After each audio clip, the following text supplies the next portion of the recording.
guys, it's Jane Melody here and welcome back to my channel. Today we are back in my kitchen because we're going to be doing a little bit more baking, and today we're going to be going through my favourite protein cookie recipe. The one that I'm going to show you is a dark chocolate version, but you can literally make any flavour variations and I'll talk you through that a little bit later. But for now, you're going to grab yourself into the kitchen and let's get these cookies cooking. So we're going to start off here by preheating the oven. We're going for fan assisted to 180 degrees, and we can also air fry these, but to be honest I find that they turn out much better in the oven. Start by making our powdered peanut butter into actual peanut butter. So all we're going to do is combine 10 grams of peanut butter with roughly double the water. So you want at least 20 milliliters of water, but you can add a little bit more if you want to, going for between 20 and 30 milliliters of water, and basically combining this together to create actual peanut butter.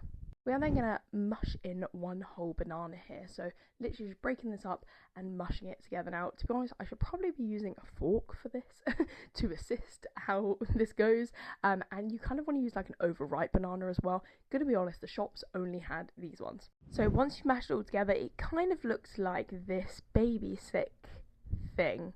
I promise you it's going to taste better down the line. Moving on, we're going to go ahead and add 20 grams of protein powder. I actually recommend using unflavoured for this. This is the one that I use. I usually wouldn't use unflavoured, but I think that it works better in these cookies. But if you do want to use a flavoured one, go for it. Along with some baking powder, so we're just going to go for about half a teaspoon or about 3 grams of baking powder.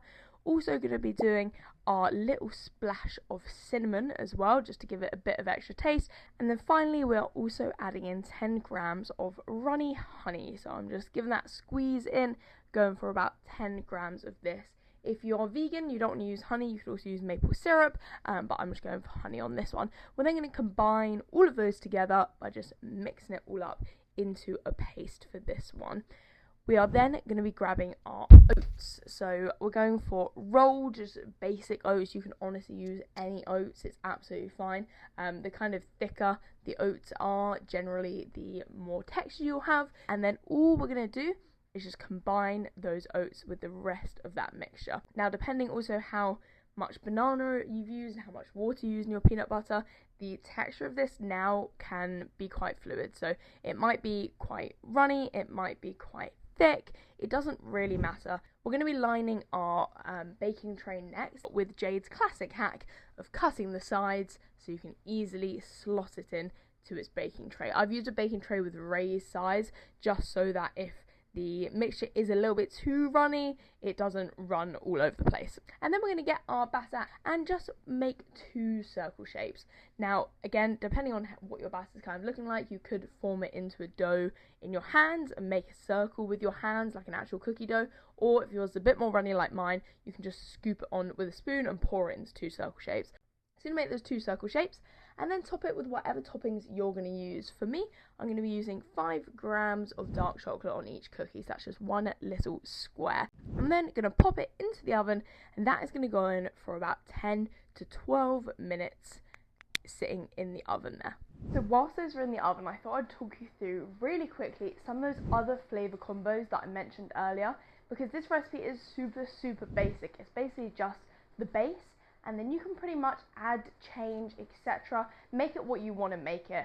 These ingredients are basically what you'd use in a bowl of porridge, so whatever you can think that you might put in a bowl of porridge, you could probably put into these cookies as well. But I thought I'd throw over some ideas in case you needed a little bit of inspo. First thing you can do, and maybe the best thing you can do, is make this fully chocolate by adding cocoa powder.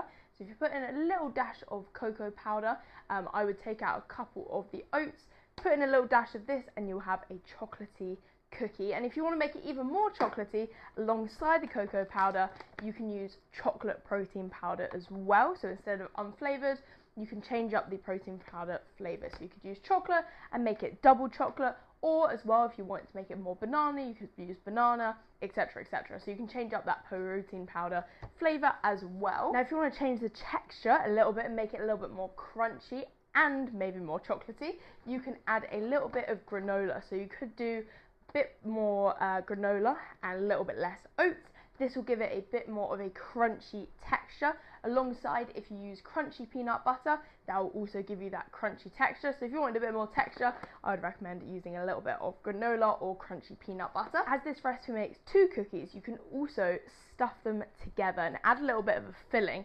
Something that I love to use is a chocolate protein powder. This is going to add even more protein and even more chocolate, so literally win-win.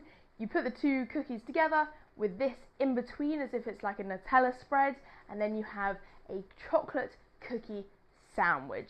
Unreal. You can also get the Arla versions of these, or there's loads of different ones that you can get. You can also get the Dan Pro chocolate hazelnut, which is basically like Nutella, and you can put that on top of or within your cookie. And if you love that peanut butter flavour and you want to make it even more so, you could go for peanut butter and jelly style. So all you'd need there is to continue with your peanut butter, and I would add a little bit on top for a drizzle, and I would also add some strawberry jam to that as well for a little bit of a drizzle, and there you have a peanut butter and jelly or jam cookie, which is unreal. And then the last combo, which I love to do, is using some type of frozen fruit. So these ones are your frozen raspberries, which I love to use, but you can also use blueberries, mixed berries, etc, etc. Popping in some of these, you can then do it with white chocolate or no chocolate or normal chocolate, whatever you want to do. But popping in some of these is going to give you a bunch of micronutrients. So you've got vitamins, minerals, etc, etc coming from these, and it's going to give you that light kind of fresh taste as well. So you could chuck a couple of these in before they go into the oven.